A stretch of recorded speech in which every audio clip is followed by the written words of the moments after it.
Hello beautiful people, today ku mihanda yose ya za Kigali, you know what time it is kabisa. It's all about trend presented by RODDY TV, the one and only TV kabisa usanga amakuru y'imyidagaduro ameze neza. So ndagira ngo mbanze mbahereze ikaze waba uri mu majyaruguru, amajyepfo, iburasirazuba, iburengerazuba, umujyi wa Kigali, East Africa, whole Africa, up to the world, diaspora zone. Shout out to you. So niba utarakora subscribe rero, you need to do subscribe kugira ngo ugikomeza ukurikirane RODDY TV tanu kwa tanu. It's all about trend yose, buri kiganiro cyose kabisa. Right now nkaba ndi kukugezaho part 5.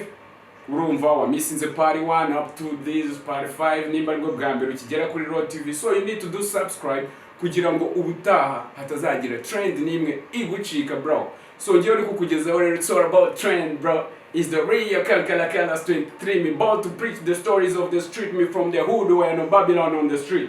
Me speak for the forgotten talent up to the succeed one means. I'm in the world but I ain't got no gun. The real Rasta man, he call me the bomb boy of the KJR. So it's all about trend ya Chiro Muri. Weekend byari bimeze bite? This week it's all about trend. Ngufitiye amakuru menshi cyane ibyamamare, abahanzi b'imideli kabisa bari gukora akazi ka danje, abadanceri bari gukora ama creativity ya range, bari gutuma ama video nyarwanda akomeza kugira ama views menshi ku platform. Ko mumaje kubibona ko abanyarwanda dusigaye turi hejuru ku kintu kijyanye na social media, cause muri aka gace turimo murabizi muri East Africa. We are the nitwe dufite umuhanzi wa mbere kabisa, ufite indirimbo ya mbere, ufite views nyinshi cyane. Ya hari usanga n'abadanceri hari uruhare basigaye babigiramo muri iyi minsi mu gutuma videos z'abahanzi zigenda zimera neza. Fashion nibo akamaro kawo mwese murakazi. Niyo waba udakunda fashion ugomba kwambara imyenda ya kuri wa bantu bakunda kwambara bakaberwa, abo bahita babyumva cyane iyo ngeze ku ruhare rwa fashion.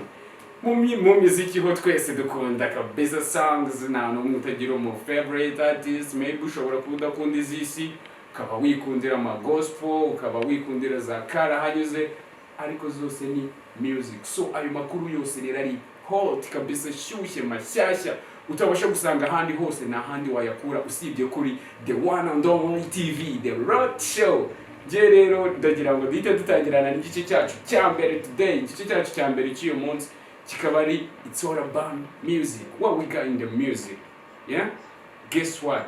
Ngiye kugukubita amakuru ameze neza, videos za dropinzwe, ibitaramo biteganyijwe kugira ngo utazabasha kumissing, ubashe kuba wakigurira aga ticket yakiri kare ya kugira ngo show itazanagera nimba ari n'amafaranga ufite maybe wayakoresheje kandi wenda ushakaga kuzitabira n'iki.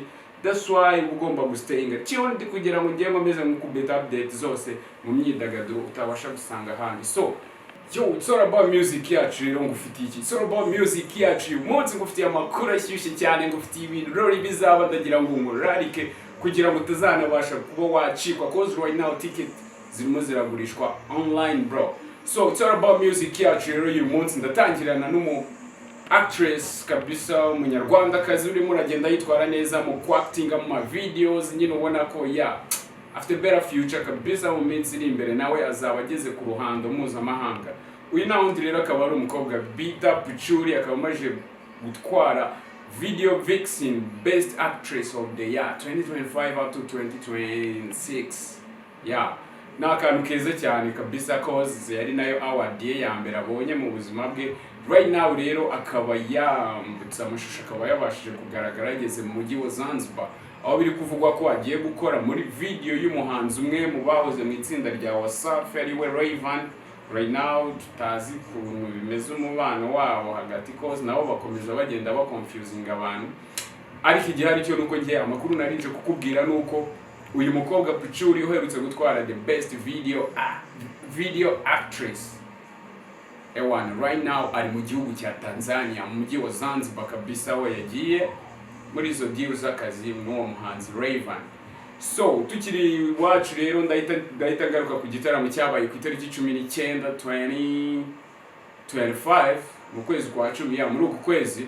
Igitaramo cyari cyariswe Let's Celebrate muhanzi bita kiri ibyuma byaje kuba byazimiraho kuri stage. Right now rero kuba kuzimwa kw'ibyuma cyangwa se gupfa kw'ibyuma bikaba biri kugenda bishinjwa umu DJ ya one of our best DJ mu Rwanda bita DJ Drizzy.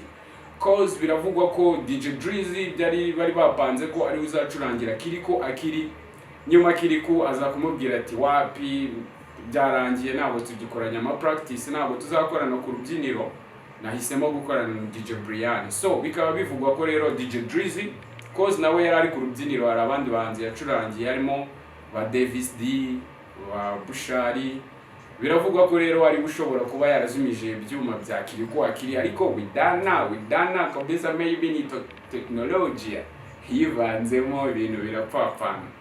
So tukiri rero muri music ndagira ngo twambuke gatonya twigire ku mugabane w'Iburayi. Uyu ni umuhanzi w'icyamamare bamwita Roddy yari yagize isabukuru y'amavuko ku itariki 22 z'ukwezi kwa 10 2025.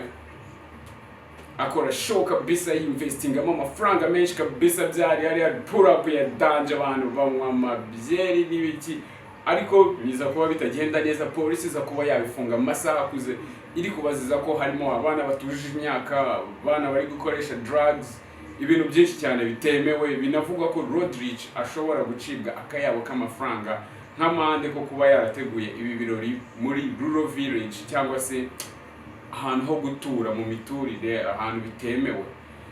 So reka biterero nikomereza na new songs zabaye dropped out this week. More fire niba ucuruza kabari bad you meze neza ngaho abajizi babutaye n'ibigoma bya danje gomba gukurikirana ama videos ameze neza arimo creativity ewan ubona ko ya abahanzi barimo barakora ibintu neza kabisa professionally babigeze kure ibintu bya music n'ibintu barimo barakora neza kabisa. So turatangirana na video ya mbere rero yabashije kuba yaba dropped out. Iyi video ikaba ari na yindi ikaba ari indirimbo bita Treasure y'umuhanzi bita Logan Joe. Treasure rero ikaba audio yari maze igihe iri out abantu bategereje video. Buri munsi Logan Joe ari premiering ababwira ati soon igiye kubatamo video ariko abantu bagategereza bagaheba bro. Right now ya produce today 2025 kwitariki 25 Treasure is out. Go and check it out man on his platform man. Video ya dance meze neza irimo creativity man ubona ko nyine irerenze. So indi video nakubwira yabashije kuba yaba dropped out rero imeze fresh kabisa ni video ya papa cyangwa sina makosa iri kuri album ye aherutse ku dropping umuhungu bita Now or Never. Akaba ari nayo ndirimbo yonyine iriho yabashije kuba yakorera video. Ingirira akaba ari sina makosa akaba ari featuring n'umuhanzi kabisa umaje kuba mugari muri industry yacu bita Comedies Dollar. So niyo ngoma rero mukeneye kujya kwireba ngo murebe bimeze bite. So umuhanzi rero akaba no mu producer Element L akaba yasize hanze audio ye yiswe Maso. Naye akaba ari indirimbo nziza cyane akarembo kari slow ku rukundo kameze neza kagenda gake ewana karirimbo kuzuza wa mugano uvuga ngo vyino kuvyumva w'abarundi vyino kuvyumva kabisa. So rero ndagira ngo dite twikomereza n'indi ndirimbo yabashe kuba yaba dropped out igahita ifata abantu mu minota mikeya cyane ewana yo nta yindi rero akaba ari Everything Riderman featuring Marina. Akaba ari ikigoma kimeze neza nacyo kiri kugenda gisaza imihanda mu minsi mike cyane gisohotse ya Riderman kabisa. Akomeje kwerekana ko muri music industry especially muri hip hop ni kongwe ni king man n'umure Jamberi. Shout out to you Riderman Riderzo urarenze peace out. So indi ngoma rero nakubwira ni ngoma y'umukobwa wo mu South Africa meze neza cyane bakaba bamwita Tyler. Iyo ndirimbo ikaba yitwa Channel Bro. Akaba ari new song ya Tyler ya muramuzi wamaje kuba umustar ku rwego rw'isi ahantu state urabiza ama featuring na Travis Scott featuring nyinshi zigiye zirenze n'abahanzi b'ibyamamare barenze murabizi. itayirageze ku rundi rwego. Yeah, right now rero akaba yakoze dropped out y'indirimbo ye channel imeze neza irimo irakurikiranwa n'imibare myinshi kabisa ku ma platform yose, navuga kuri Radio Max, Spotify, Twitch, YouTube, yeah, n'izindi nyinshi cyane. So nizimvye mu magambo rero ndagira ngo nkubwire umuraperi nawe wakoze aka song kameze neza wina iwacu mu Rwanda ya drop in the ball imeze neza, akaba ari umuraperi sinzi nimba namwituma underground cause amaze imyaka myinshi cyane muri iyi career ya music, after songs nyinshi cyane, ariko nyine ntago arabasha kuboostinga agagere kuri rwa rwego rwo kugira ngo Rwanda rwose tumenye nyine. It's like a diamond man iri mu myanda ukuntu yisheho to borrow, one day aza boosting amere neza. Uwo nawundi rero akaba yitwa Taz the Pipe rero akaba afite new song bita 20 second. Ewan song meze neza man, yanditse fresh kabisa, ifite rhymes za danger. Yeah, you need to go and check it out kabisa on his platform, YouTube and anywhere kabisa.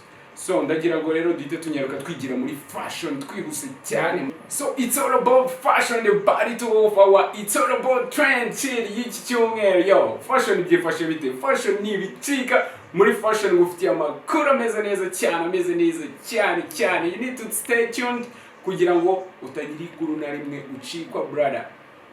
You know what I'm saying? You need to stay tuned kugira ngo utagira ikuru na rimwe ucikwa bro. Muri fashion rero ndatangirana na Mashariki Film Festival kabisa. Ni festival yo gutanga ibihembo ku bakinnyi b'amafilm nyarwanda ariko bari no gukora modeling cyangwa se bari kwerekana imideri y'aba fashion designs runaka kuri tapis rouge. Yeah, handi musanga babakinnyi bose nyabo kina amafilm nyarwanda, ba Nyakso, Bansabi, ba Kiramani, ba Papa Sava n'abandi benshi cyane murabazi no kundusha. So muri Mashariki Film Festival rero iteganyijwe kuzaba tariki 22 z'ukwezi kwa 11 kugeza ku itariki 29 z'ukwezi kwa 11. Mashariki Film Festival iteganyijwe kuzaba tariki 22 z'ukwezi kwa 11 2025 kugeza ku itariki 29 z'ukwezi kwa 11 2025. Ingi rero akaba ari hahandi batangira ibihembo ku bakinnyi b'amafilime bagiye bitwara neza, the best actress, the best actor, nyina abantu bitwaye neza bagiye badropping ama movies ameze neza, ariko especially bari kugenda banagaragaza imideri baciye kuri tapis rouge. Ewana hanga rero iyi Mashariki Film kugira ngo udakomeza gucikanwa amatiketi arimo aracuruzwa online, so you need to book yours kugira ngo hano hantu azahabura hazaba hari ibirori by'imideri birenze, babakinnyi b'abakomedian, babakinnyi b'amafilime bari so serious, babakinnyi banyu mukunda kabisa Bose bazaba bahabaye 5 kwa 5. Nanjye nzaba mababereye rero ndimo ndabakapcharingira amakuru ya 5 murabizi umuhungu wanyu ya Kalas mbandiyo for you bro. Genda bakunda namwe murabizi, that's why mutagomba kumisinga kandi kose kari so sweet muri entertainment kandi mari bro. So turenda tugaruka rero kuri Silver Gala itegurwa na The Sherry Silver Foundation, aho batanga agakomite gategura Silver Gala bakaba bamaje gutangaza ko kuri uyu wa mbere bari gushyire hanze abahanzi b'imideri babaye nominated muri iyi award, bazaba bari guhatanira ibihembo. Ya abahanzi b'imideri bazaba bari guhatanira ibihembo, ya aho bazatangazwamo uwatwaye igikombe mu birori biteganyijwe kuzabera inaha i Kigali, ariko amakuru ahanini bakaba bakiri kubigira ibanga, bari kugenda batangaza akantu gato bagafunga, ariko update zose murabizi tuba tuhababereye, tuba tugomba kuzibagezaho 5 kwa 5 for free. What you need is to pay attention and look, it's all about trend brother. So ndayitangaruka rero ku marushanwa agiye kuba bita Agaciro Fashion Gala. Agaciro Fashion Gala akaba ari amarushanwa rero azaba ku itariki 15 z'ukwa 11 2025 wana yaba model hahandi aba upcoming models baba bari kwigaragaza, aba upcoming stylists, aba upcoming fashion designers, many companies kabisa hariya ziba zashema ibiceri ziri kwigaragaza ngo zirebe ko nazo zakora marketing ibintu bikagenda neza. So rero nimba uri umumodel cyangwa ukunda ibirori by'aba models, ukunda kureba abamurika mideri, ntabwo ugomba gucikwa n'iyi show yitwa Agaciro Fashion Gala. Muri fashion ndumva ari ibyo nari gufitiyemo, ndagira ngo duhita twiruka cyane, duhita tunyarukira mu gice cya gatatu. It's all about dance. It's all about dance, bro. Are you gonna dance or are you gonna break it? You're gonna break it off, bro. It's all about dance rero. Right now nkaba gufite top 5 boys new video trending, nagira na top 5 girls new video trending, aho ngiye kugenda nkubwira umubyinnyi na video ye yabaye trend this week, umubyinnyi na video ye yabaye trend this week bitewe na choreograph, bitewe na move, finyorasiyo, ukuntu umuntu afinyora indi move nyine bari kubyina, ukuntu afiringa music, the way he feel music, ukabona ko biri guturuka kuri soul kabisa. So it's all about dance yacu rero uyu munsi, top 5 boys new video trending. Umubyinnyi wa mbere n'ubundi uyu mubyinnyi yakomeje kugaruka muri it's all about dance yacu kabisa, ndumva nk'amapari 2 dufite nka videos nk'ebyiri zose yagiye agarukamo, ariko ni ukubera ibikorwa bye. So you need to work hard kugira ngo nawe ujye uri muri it's all about dance yacu, kugira ngo uri muri trend zacu tube turi kukuvuga. You need to work hard kugira ngo twereke abanyarwanda ko hari umuntu uri gukora cyane kandi akeneye iyo support yo kuba twamuhereza iyo attention, tukaba twamureba, tukaba any support nyine ishoboka tu.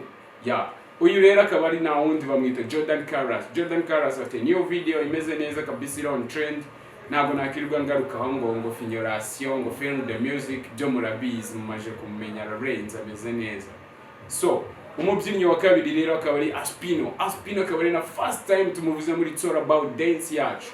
Aspino rero nawe akaba ari umubyinnyi kabisa umeze neza, afite agira ama move ya dance, agira finyorasiyo iteye ubwoba, afite umugaga ubona ko akora sport kabisa, ibibora bikora bikunze ararenze. So turagarukana n'umubyinnyi wa gatatu rero yaje ari Double Chris we videos nyinshi cyane murabizi, akunze kuba ari kumwe na Jordan Karas na ama featuring menshi cyane, ko murabisigaye mubibona ababyinnyi bo mu Rwanda bari so supportive, bo ubwabo basigaye bafashanya, ibintu byiza cyane kabisa, ubona bazamurana bashyigikirana, ukabona nka Titi Brown yashyigikiye barumuna be arimo arabafasha, bazamura, bahereza, barangira ibiraka, ibirori, ama video y'indirimbo, bino n'ibyo. That's the good thing kabisa. So umubyinnyi rero wa kane akaba bamwita Champion Engo rero nawe akaba ari umujene, n'ubwa mbere aje muri it's all about dance yacu, ariko nawe akaba Renz, akaba afite moves za dance, akaba ameze neza, akaba ahagaze n'ama videos menshi cyane ameze neza. Nawe arabikora kabisa, as you see on the video. He's one of our best. So turahita tugaruka rero kuri top 5 girls video trending. Urakeka ari abaye bakobwa noneho this week bakoze video bya dance biri on trend. On the first place turahita dusanga n'ubundi choose the baddest. Ntabwo mufana bro, mudahita muvuga ngo ndamufana, nuko nyine sister wa yakoze bya dance, that's why akomeza agaruka muri it's all about dance yacu bro. Ababyinnyi cyane akagatangaje, ndagira ngo mukumve bro, ndagira ngo ngenye kuzajya mbona ibyo bikorwa bya maybe ushobora kuba wakoze ariko ball zawe zitari on trend. I can help you to put your ball on trend. Sorry, ball ntabwo riba mu magambo y'Icyongereza, ariko nyine ni English language iba yatuvangavanze. So umubyinnyi wa kabiri rero akaba yitwa Shakira K. We akaba ari big fish muri uyu mwuga wa dance, kose amaje gukora ibirori birenze muri arena, yarakubise muri za stade Amahoro, i Musanze, za Rubavu, ahantu henshi cyane kabisa. We amaje kubatwikira ama video nk'igihumbi, noneho akaba right now asigaye afite na Bose zikora imyenda. The good thing kabisa. Undi mubyinnyi rero akaba bamwita Miss Money ku mwanya wa gatatu. Miss Money nawe akaba afite energy ya dance, akaba ari umukobwa ukomeje kugaragaza ubwitange, ukomeje kugaragaza ama move ya dance kabisa, ukomeje kugaragaza finyorasiyo zimeze neza, uri kugenda dropping videos zimeze neza kabisa, ubona ko ni ibintu byiza cyane. So ku mwanya wa kane rero turaza dusanga uwo bita Divine Owa, ariko kubera iki tudakunda kubona ama new names mu bintu bijyanye n'abakobwa muri dance bro?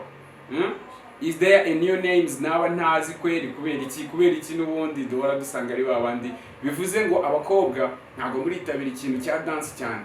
ntabwo nyine maybe ushobora kuba mwaritabiriye ariko nyine mutarimo murashyiramo imbaraga cyane as basaza banyu. So you need to work hard kugira ngo namwe mujye muri on trend in this trend kabisa, tube turi kubavugaho, tube turi kuvuga ibikoryo byanyu, tube turi gusiga umugani bro, cause you know umugani ibi bibari ibigwi bro.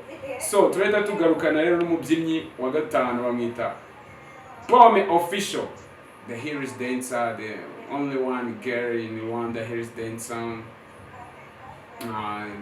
She know how to feel the music. Abafite n'ama move ameze fresh. Shout out to you again. So it's all about dance yacu rero uyu munsi akaba ari aho nyihiniye yankurarikira kuzongera kubana natwe muri It's All About Trend bro, to dropping on Tuesday and Friday. So don't miss, you need to stay tuned. So it's all about trend yacu rero this week akaba ari aho nyihiniye. So nkomeza kukubwira ngo you need to stay tuned kugira ngo ukomeze kujibona ibiganiro byacu tanu kwa tanu. Nimba utarakora subscribe rero, you miss something big brother. I ain't gonna lie kabisa, you miss something big. You need to do subscribe, like, share, comment kugira ngo ugikomeze ubone update za RODDY TV. Ngiye turi kumwe murabizi, as you already know. The radio callers Kankara 23, me born to preach the stories of the street, me from the hood where no Babylon on the street.